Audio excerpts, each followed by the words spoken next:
enormous amounts of size and the quality of the muscle. That can't be done through just sitting there pumping 25, 30, or 40-pound dumbbells. Things he do, that amount of weight, it's not normal strength. It's a gift from God, number one, that he has. He's gifted with genetics to be able to do that. He's going to go beyond anything he's ever done before. Well, it's a genetic gift that you got, and you're certainly taking it where no man's gone before, Ron. I've never seen a muscle look like that.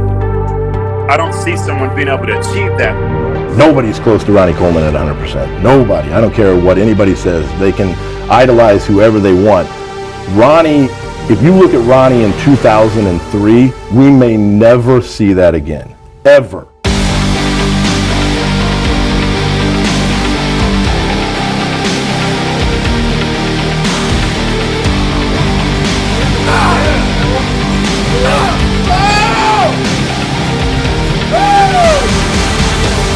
The most muscular man the world has ever seen. Yeah, without a doubt, Ronnie Coleman is just a true freak of nature. One of the people that I kept my eye on, that I felt was the most gifted bodybuilder, that Mother Nature said, here it is, was Matt Mendenhall.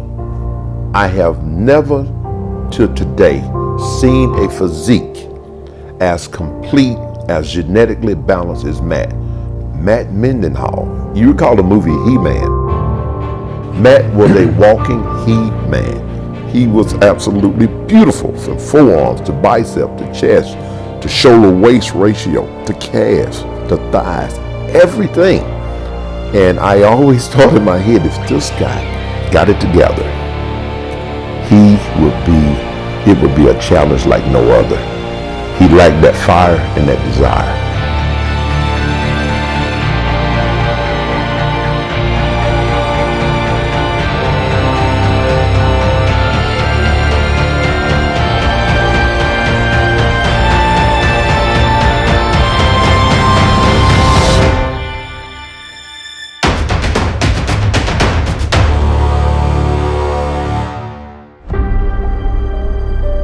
Sergio Oliva had uniformly long muscle bellies on like everywhere in his body.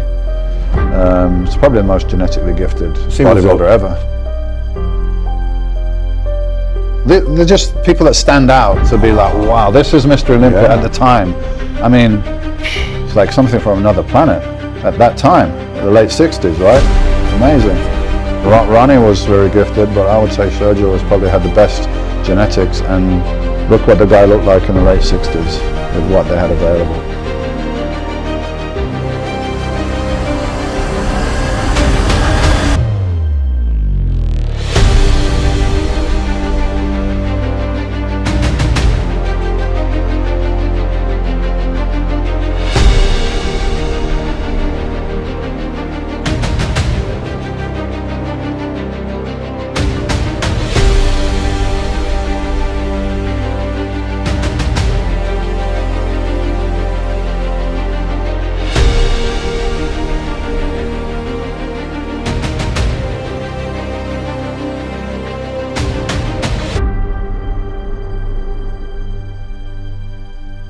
Any crazy person that never won that you really were impressed by? Yeah. That you would, who? Aaron Baker. I'll never forget the first time I saw Aaron. I thought he was a superhero.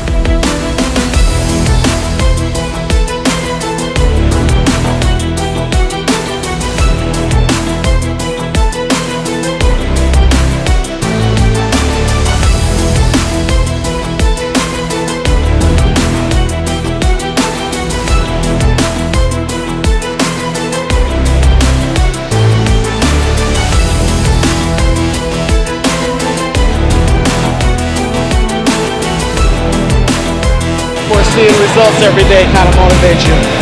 Keeps you going.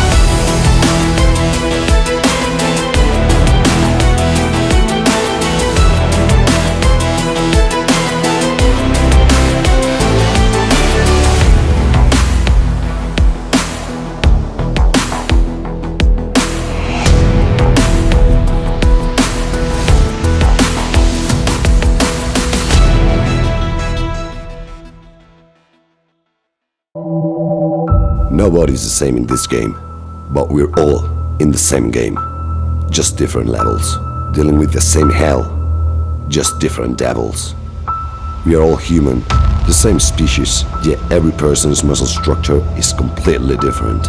But genetics don't wake you up to get things done. To unlock that potential, you have to put in continuous effort. You will find out your genetics are one of a kind.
I don't know, there's certain guys too that are just genetic freaks. And look, I've seen Kevin go from not trained to like 3 months later seeing him again.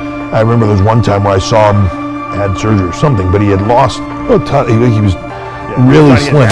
And then I saw him like 3 months later and I was like, oh my God. And he had like cellophane skin and he was just crazy. And genetically, if he can do that, holy cow, I mean.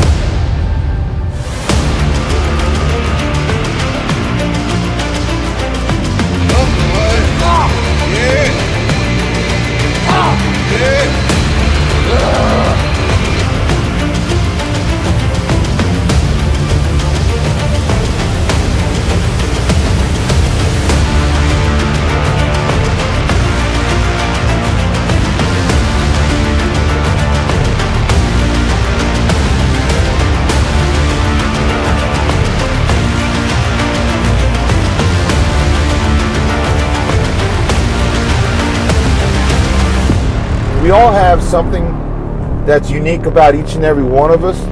Just find out what yours is, believe in yourself, and tap into it. They all have at the top of the genetic field, but there is always going to be that outlying guy that is a flex wheeler that is just God-given. There's nothing that can match that. Flex Wheeler was beat by hard work. There was guys that outworked him, but that wasn't because of, they were better than Flex. That was just because Flex let him get it.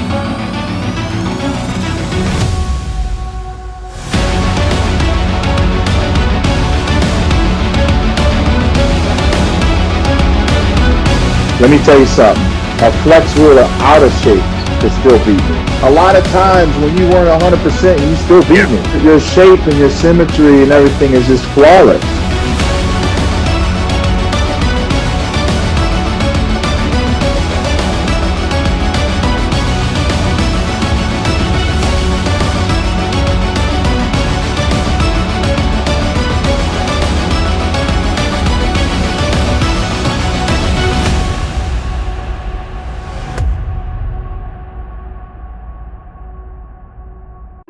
Guys that have the small waist, ripped abs, full muscles, wide shoulders, that's the perfect physique. Doing vacuums on a regular basis for just bringing that waist in, holding it for maybe 10 to 20 seconds, religiously, every day.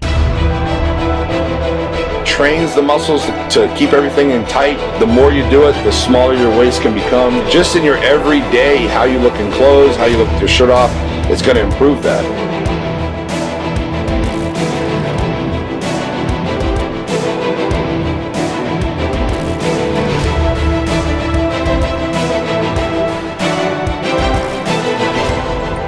these physiques that were just like incredible to look at from every angle.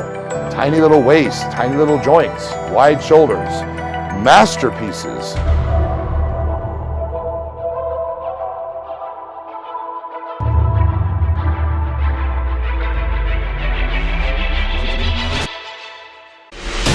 I would say he's one of the more genetically gifted Mr. Olympias we've seen, and people view genetics as different things, whether you get lean enough but the muscle bellies and the way the skin lies over the muscle and the insertions, Phil has it all, especially from the back, which, you know, that's where a lot of the criticisms are made with a lot of the guys. He can definitely do a lot of damage.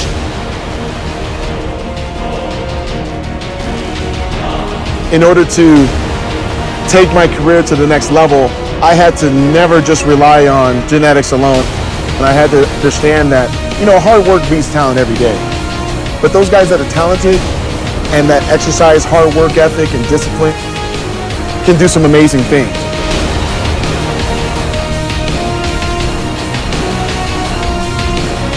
He has all the right tools, and with the right heart, he's a very dangerous bodybuilder.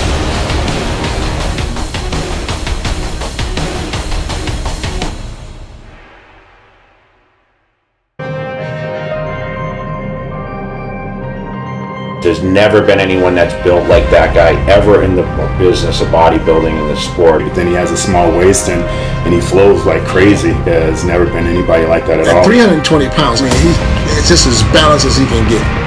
He has beautiful shape, symmetry for the size that he carries. We all know the guy has more muscle than almost everyone in certain areas, especially the legs. Say the guy is a genetic wonder. He's going to be unstoppable.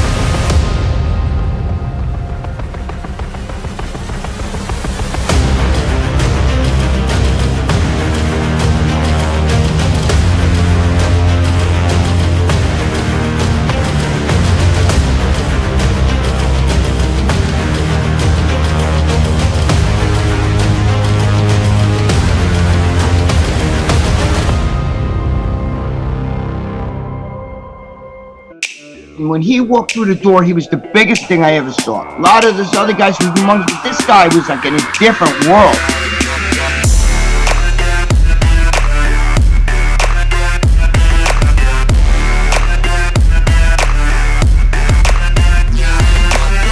His legs were as thick, as round as a 45-pound plate.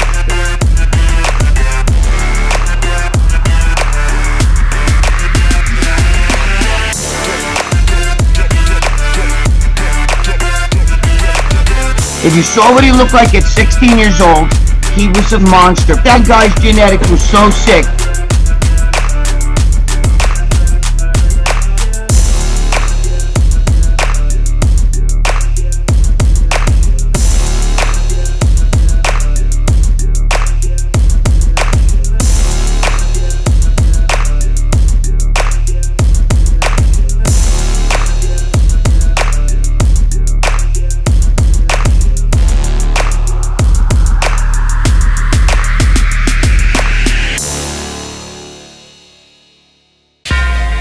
Watching him train in Gold's gym, veins would be running across his massive chest, shoulders, and arms.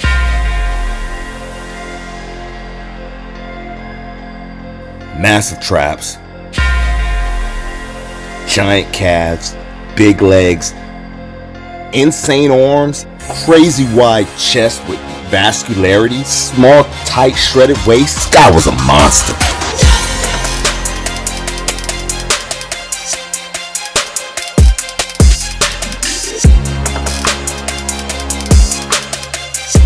Shoulder width is out of this world. Silhouette on this guy is insane. When he walked down on the stage, the deltoids instantly popped.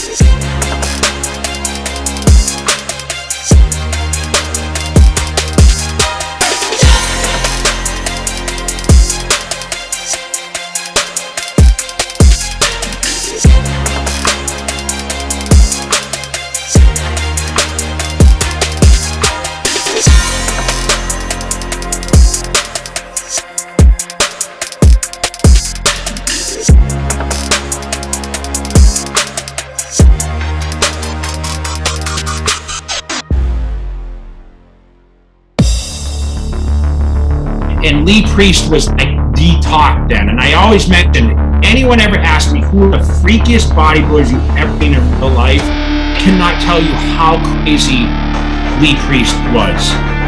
Still to this day, he was so big.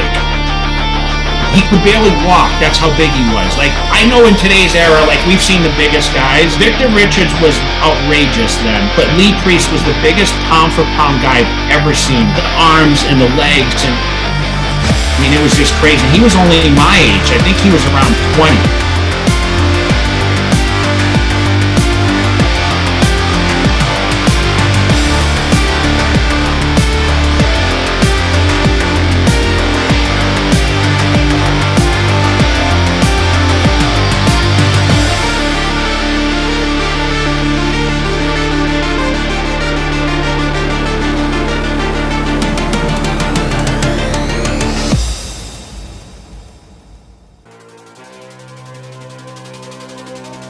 I definitely want to bring it back to the table next year really right.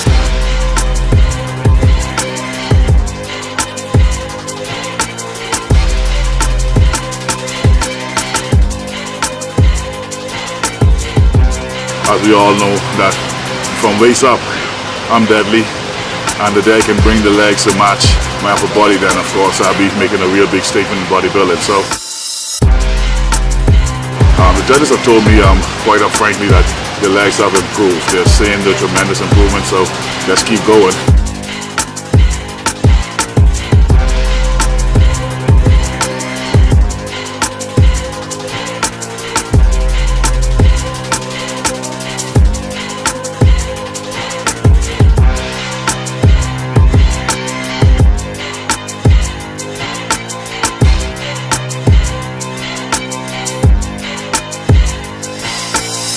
Actually, to be invited to the Mr. Olympia, what we call the big dance, is an accomplishment for me. I keep working on my defaults or my body parts that are weak, that they say, and of course keep bringing them up. The sky's the limit. I'm going to keep pushing on, and hopefully I'll bring it back maybe next year even better and much bigger.